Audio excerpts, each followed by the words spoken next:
क्या आपने कभी सोचा है कि जिस शरीर को आप केवल मांस और हड्डियों का एक ढांचा समझते हैं, वो वास्तव में एक ब्रह्मांडीय पुस्तकालय है, जिसके पन्नों पर आपके जन्म से लेकर मृत्यु तक के सारे रहस्य अदृश्य स्याही से लिखे हुए हैं। क्या यह संभव है कि प्राचीन ऋषियों ने हजारों साल पहले एक ऐसे जैविक स्विच या बायोलॉजिकल सर्किट की खोज कर ली थी, जिसे अगर दिन के एक विशिष्ट क्षण में मात्र 3 सेकंड के लिए सक्रिय कर दिया जाए तो शरीर अपनी ही बीमारियों को उसी तरह खत्म करना शुरू कर देता है जैसे एंटीवायरस किसी कंप्यूटर वायरस को मिटाता है। नमस्कार दोस्तों, आज की ये यात्रा आपको आपके ही भीतर छिपे उस असीम ब्रह्मांड की सैर कराएगी, जिसका वर्णन हमारे वेदों और उपनिषदों में तो है, लेकिन आधुनिक विज्ञान अब जाकर जिसकी दहलीज पर पहुंचा है। लेकिन इस गहरे समुद्र में उतरने से पहले स्वास्थ्य नीतियों का सम्मान करते हुए एक विनम्र डिस्क्लेमर देना आवश्यक है कि ये वीडियो केवल प्राचीन दार्शनिक, आध्यात्मिक और शैक्षिक उद्देश्यों के लिए बनाया गया है। इसमें दी गई जानकारी वेदों, संहिता ग्रंथों और मर्म चिकित्सा के प्राचीन सिद्धांतों पर आधारित है। इसे पेशेवर चिकित्सा सलाह या डॉक्टर की दवा का विकल्प ना माने, क्योंकि हमारा उद्देश्य अंधविश्वास फैलाना नहीं, बल्कि भारत की लुप्त होती वैज्ञानिक विरासत को तार्किक रूप से आपके सामने रखना है। अक्सर हम अपने जीवन को केवल भौतिक सुख दुख के तराजू में तौलते हैं। ये भूल जाते हैं कि यथा पिंडे तथा ब्रह्मांडे, अर्थात जो इस शरीर में है वही पूरे ब्रह्मांड में है। कठोपनिषद में शरीर को एक रथ और आत्मा को उसका रथ ही कहा गया है। लेकिन क्या आप जानते हैं कि इस रथ को चलाने वाली लगाम कहाँ है? आधुनिक विज्ञान जिसे न्यूरोट्रांसमीटर या तंत्रिका तंत्र कहता है, उसे ही हमारे ऋषियों ने हजारों साल पहले नाड़ी तंत्र और मर्म विज्ञान के रूप में डिकोड कर लिया था। समस्या ये है कि आज का इंसान अपने शरीर को एक खराब मशीन की तरह देखता है, जिसे ठीक करने के लिए बाहर से पुर्जे या केमिकल दवा डालने पड़ते हैं। परंतु सुश्रुत संहिता, जो शल्य चिकित्सा का सबसे प्रामाणिक प्राचीन ग्रंथ है, स्पष्ट रूप से बताता है कि शरीर के भीतर ऊर्जा के 107 ऐसे जंक्शन या चौराहे हैं जहां प्राण ऊर्जा, लाइफ फोर्स का सबसे अधिक घनत्व होता है। इन्हें मर्म कहा जाता है। ये केवल शारीरिक बिंदु नहीं है, बल्कि ये चेतना और पदार्थ यानी कॉन्शियसनेस एंड मैटर के मिलन बिंदु हैं, जहां आपका मन आपके शरीर में भौतिक रूप लेता है। अब यहां एक बहुत बड़ा मनोवैज्ञानिक रहस्य आता है, जिसे समझना आज के दौर में बेहद जरूरी है। आधुनिक मनोविज्ञान साइकोलॉजी ने खोजा है कि हमारे दबे हुए संवेग, डर और तनाव हवा में गायब नहीं होते, बल्कि वे हमारे शरीर की मांसपेशियों और नसों में सोमैटिक मेमोरी के रूप में जमा हो जाते हैं। यही कारण है कि वेद कहते हैं कि व्याधि, शारीरिक रोग से पहले आधि, मानसिक कष्ट आती है। जब आप किसी मर्म बिंदु को स्पर्श करते हैं तो आप केवल त्वचा को नहीं छू रहे होते, बल्कि आप उस दबी हुई भावना, उस पुराने डर और उस अवरुद्ध ऊर्जा को छू रहे होते हैं जिसने वहां घर बना रखा है। ये ठीक वैसा ही है जैसे किसी पुराने बंद कमरे की खिड़की को अचानक खोल देना, जिससे ताजी हवा अंदर आ सके। हमारे पूर्वज जानते थे कि अगर 107 मर्म बिंदु मृत्यु या दर्द दे सकते हैं, जैसा कि युद्ध कला में प्रयोग होता था, तो इन्हीं बिंदुओं का एक सौम्य और लयबद्ध प्रयोग जीवन भी दे सकता है। लेकिन असली खेल इन 107 बिंदुओं का नहीं, बल्कि उस 108वें गुप्त बिंदु का है, जिसे शास्त्रों में जीव मर्म या शून्य स्थान कहा गया है। इस 108वें बिंदु की चर्चा सामान्यतः किसी किताब में नहीं मिलती, क्योंकि इसे गुरुमुखी विद्या माना जाता था, अर्थात इसे केवल गुरु के मुख से शिष्य के कान तक ही पहुंचाया जाता था। इसका कारण ये था कि ये बिंदु सीधे आपके अवचेतन मन, सबकॉन्शियस माइंड और ब्रह्मांडीय घड़ी, कॉस्मिक क्लॉक से जुड़ा है। अथर्ववेद में उल्लेख मिलता है कि हमारा शरीर 24 घंटों में एक बार एक विशेष नक्षत्र और समय के संयोग पर रीबूट मोड में आता है। जैसे आप अपने फोन या कंप्यूटर को अपडेट करते हैं, वैसे ही प्रकृति आपके शरीर को अपडेट करने का एक मौका देती है।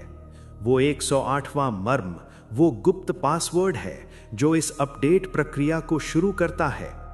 वैज्ञानिक दृष्टि से देखें तो ये वो समय होता है जब हमारी पीनियल ग्रंथि, पीनियल ग्लैंड और शरीर का सर्केडियन रिदम एक विशेष सामंजस्य में होते हैं। अगर उस सूक्ष्म क्षण में सही जगह पर सही दबाव डाला जाए तो शरीर में डोपामाइन और सेरोटोनिन का ऐसा प्राकृतिक प्रवाह होता है जो किसी भी बाहरी दवा से ज्यादा शक्तिशाली हो सकता है। लेकिन सवाल ये है कि वो 108वां जादुई बिंदु आखिर है कहां? और उससे भी बड़ा सवाल, उसे सक्रिय करने का वो 3 सेकंड का ब्रह्म क्षण कौन सा है? क्या वो हथेली में है? क्या वो मस्तिष्क के केंद्र में है? या फिर वो आपके पैरों के तलवों में कहीं छिपा है? प्राचीन ताड़पत्रों और मर्म चिकित्सा के दुर्लभ अध्यायों का विश्लेषण करने पर जो नक्शा उभर कर सामने आया है वो न केवल चौंकाने वाला है बल्कि आपकी अब तक की सारी समझ को हिलाकर रख देगा। ये कोई जादू टोना नहीं बल्कि शरीर क्रिया विज्ञान, फिजियोलॉजी और खगोल विज्ञान का एक अद्भुत संगम है। तैयार हो जाइए, अब हम उस नक्शे का अनावरण करेंगे और मैं आपको बताऊंगा कि कल सुबह आपको अपने शरीर के किस हिस्से को छूकर इस सोई हुई शक्ति को जगाना है। वो जानकारी इतनी शक्तिशाली है कि उसे केवल सुनने मात्र से आपके भीतर एक ऊर्जा का संचार होने लगेगा। उस 108वें मर्म बिंदु के स्थान और समय का रहस्योद्घाटन करने से पहले हमें काल चक्र के एक सूक्ष्म सिद्धांत को समझना होगा। ऋग्वेद में संधि काल का विशेष महत्व बताया गया है, जो 2 अवस्थाओं का मिलन बिंदु होता है। आधुनिक विज्ञान जिसे सर्केडियन रिदम कहता है, उसके अनुसार सुबह के ठीक 6 बजे से 6:05 के बीच हमारे शरीर का तापमान और कॉर्टिसोल हार्मोन एक विशेष बदलाव से गुजरते हैं। प्राचीन ऋषियों ने हजारों वर्षों के अवलोकन के बाद 6:03 का वो दैवीय क्षण निर्धारित किया था। ये वो समय है जब सूर्य की किरणें पृथ्वी के वातावरण के साथ एक विशिष्ट कोण एंगल बनाती हैं और वातावरण में आयनीकरण या आयोनाइजेशन का स्तर बदल जाता है। इस ठीक 3 सेकंड के अंतराल में हमारा शरीर एक रिसेप्टर या एंटीना की तरह व्यवहार करता है।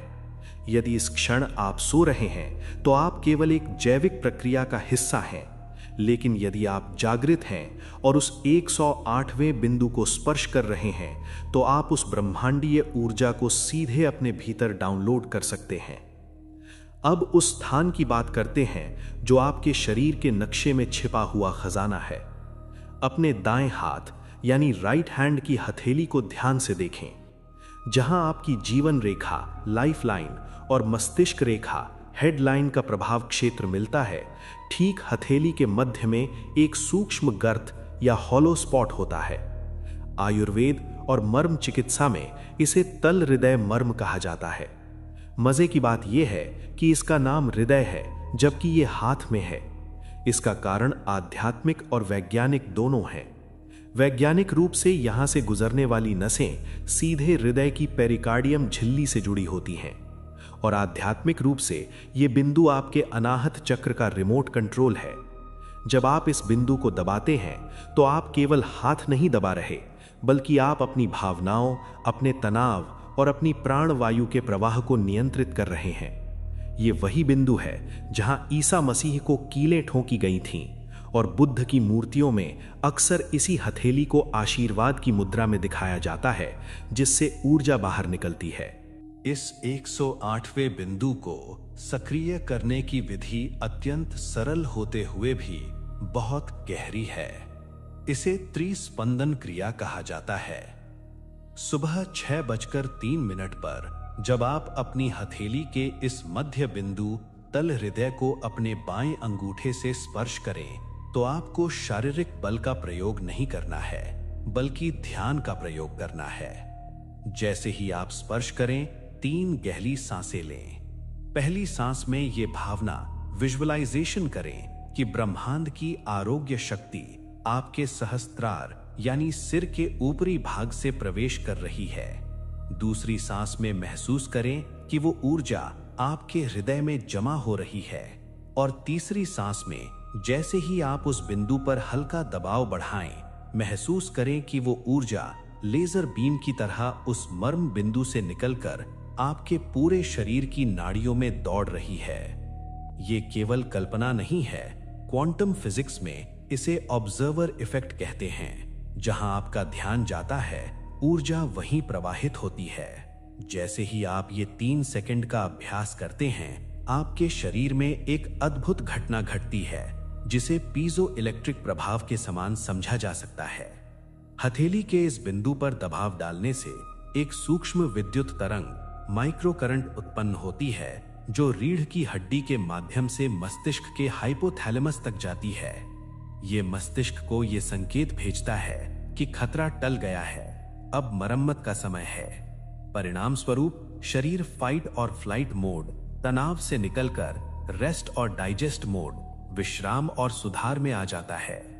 मनोवैज्ञानिक रूप से ये क्रिया आपके अवचेतन मन को ये विश्वास दिलाती है कि आप अपने शरीर के स्वामी हैं।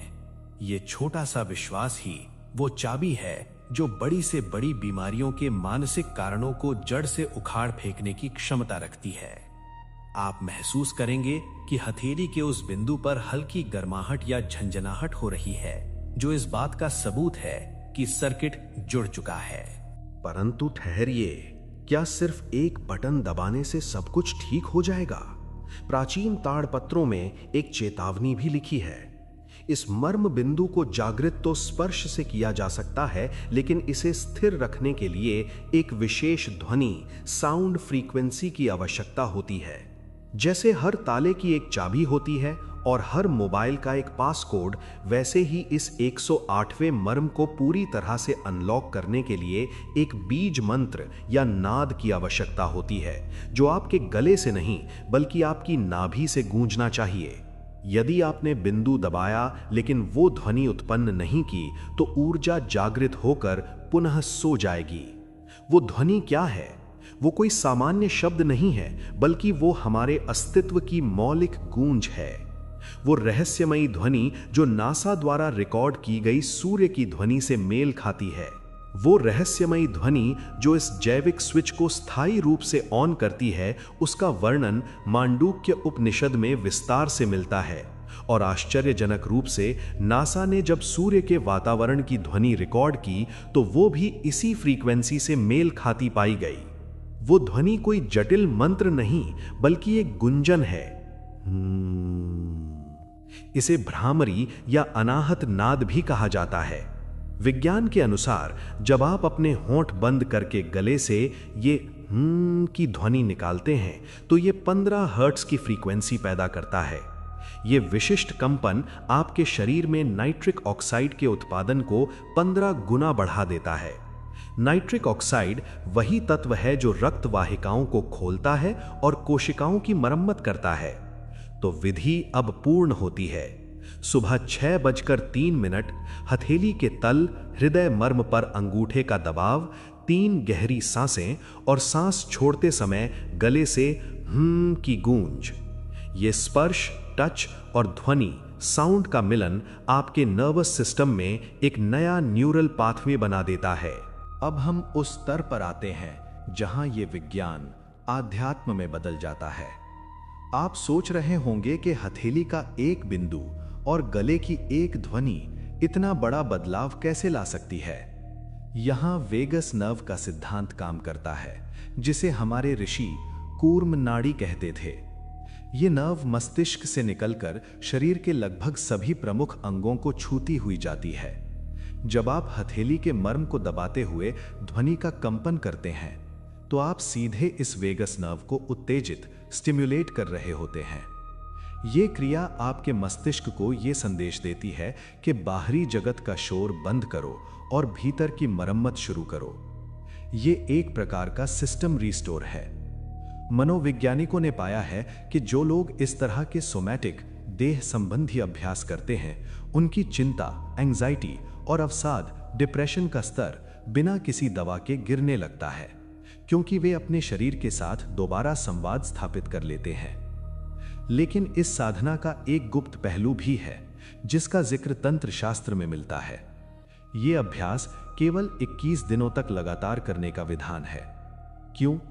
क्योंकि हमारे मनोविज्ञान और व्यवहार विज्ञान बिहेवियरल साइंस के अनुसार किसी भी नई आदत को शरीर की सेल्यूलर मेमोरी कोशिका स्मृति में दर्ज होने में 21 दिन लगते हैं। 21वें दिन के बाद आपको इस बिंदु को दबाने की आवश्यकता नहीं पड़ेगी। आपका शरीर उस समय सुबह 6:03 पर स्वतः ही उस ऊर्जा को ग्रहण करने का आदी हो जाएगा। आप पाएंगे कि आपकी नींद की गुणवत्ता बदल गई है। आपके चेहरे पर एक अलग तेज ग्लो है और सबसे बड़ी बात, आपकी अंतर्ज्ञान इंट्यूशन शक्ति इतनी प्रबल हो जाएगी कि आप होने वाली घटनाओं का पूर्वाभास कर सकेंगे। ये कोई चमत्कार नहीं, बल्कि ये इस बात का संकेत है कि आपका एंटीना अब साफ हो चुका है और सिग्नल पकड़ रहा है। परंतु सावधान, इस ज्ञान के साथ एक बड़ी जिम्मेदारी भी आती है। प्राचीन वैद्य और गुरु अपने शिष्यों को चेतावनी देते थे कि जब आपकी ऊर्जा का स्तर बढ़ने लगे तो उसका प्रयोग अपने अहंकार, ईगो को बढ़ाने के लिए न करें। ऊर्जा का नियम है कि वो हमेशा उच्च स्तर से निम्न स्तर की ओर बहती है। जब आप स्वस्थ और ऊर्जावान हो जाएंगे तो लोग आपकी ओर आकर्षित होंगे। उस समय यदि आपने इस शक्ति का दुरुपयोग किसी को वश में करने या अपनी श्रेष्ठता सिद्ध करने में किया तो ये जीव मर्म उल्टा काम करना शुरू कर देगा और आपकी संचित ऊर्जा क्षीण हो जाएगी। इस विद्या का उद्देश्य स्व उपचार, सेल्फ हीलिंग और आत्मबोध है, न कि प्रदर्शन। याद रखें, आप ब्रह्मांड से ऊर्जा उधार ले रहे हैं। आप इसके मालिक नहीं, केवल एक माध्यम है। अंत में मैं आपको एक ऐसे रहस्य के साथ छोड़ना चाहता हूं जो शायद अगली खोज का विषय बने। हमारे शरीर में 107 मर्म हैं और 108वां ये जीव मर्म है जिसकी हमने चर्चा की। लेकिन क्या आप जानते हैं कि एक 109वां बिंदु भी है जो शरीर में नहीं बल्कि शरीर से 4 अंगुल ऊपर हवा में स्थित है।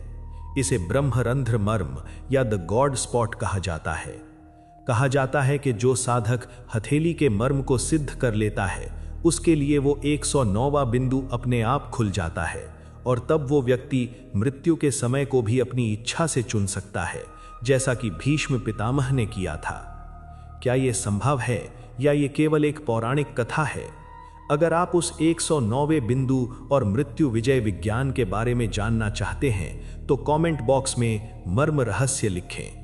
जितने ज्यादा कमेंट्स होंगे उतनी जल्दी मैं उस वर्जित ज्ञान की फाइल खोलूंगा।